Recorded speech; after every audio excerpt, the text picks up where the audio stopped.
I would call Carm a leader who is solutions-focused, inclusive, but also with a lot of compassion. When I think of Carm, frankly, the first thing I think about is really the quality of his character. He's just a good person. In 1981, I had been executive director for a year at that point, and that was a time when we were starting to expand the technical staff at CDTA. And we wanted to start with people who knew about transportation planning.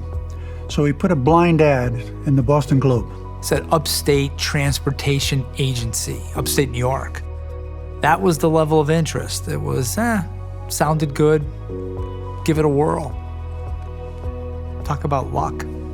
And I was impressed that he was nervous, no doubt about it, but very straight with his answers, looked confident, and tried to make you think he was a little more experienced than he was. But then when the lunch was over, the board member said to me, we can't tell you what to do. It's up to you, do what you want to do. So I said, well, let's give him a chance. Bring him on board. My gut was telling me that this was good. These were good people. This was a good organization. Sheila and I looked at each other, nodded our heads, and said, hey, let's get a couple of family members to help us pack a truck and move to Albany. There's people every day that can think of all kinds of reasons why something can't happen. And Carm is one of those guys whose answer is yes, and then we're gonna figure out how to do it. And that's a real leader. I was given opportunity. I was given, look into this, learn this, find out about this, go ride buses, follow buses. All of it at the end of the day came back to forming this foundation of knowledge about the organization, about the region, about the people who use our service, about the people who work here, and helping me to understand how all those things are connected and work. When Dennis retired, we brought on Steve Bland to be our executive director. That was really when we changed the board's governance structure to the committee structure that we have now. Carm was one of the chief staff liaisons to the committee and was very instrumental in the transition from our old governance structure to the new governance structure. A lot of people didn't even see a 40-foot bus when it drove by, and now we are one of the most recognized companies in the Capital District. You look at now, over the last number of years, the only region upstate that has bus rapid transit. You look at all these things, again, some could say it can't happen, but we've shown it can happen. And I think universal access, or the concept of it, has really been one of the game changers at CDTA during my career. He is definitely the inventor of this.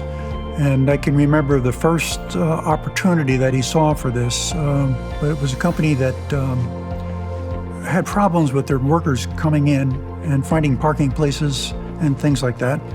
And so somehow they talked to Carm. Carm encouraged them, well, why don't they use the bus? And, well, yeah, that would work. But how are we going to do that? And it was Carm's idea. How about this? We'll give everybody a bus pass. Use whatever route they can find. And today, it's incredibly popular. And so popular that it's really helped CDTA's ridership numbers. There are plenty of people who are using CDTA buses that would not be on them if it hadn't been for the Universal Access Program that Carm invented. The first time we talked about it was two colleges, RPI and University of Albany, consumed our services at a higher rate than probably any other company or organization. And we designed it was evening service and weekend service to meet the needs of students. And then little by little we realized that, wait a second, we can do some things here that are mutually beneficial. And we started talking about, a formal relationship. The students who ride the CDTA have so many options, and they can get to school at all different times, or home from school at all different times. I think the part that he's probably most proud of is really that we've become part of the fabric of the community. I think if anyone looked back 20 years ago and said CDTA would be a respected brand, a thought leader, a community partner, would have record-breaking ridership with corresponding revenue, would have 3 BRT lines, all the things that we've accomplished.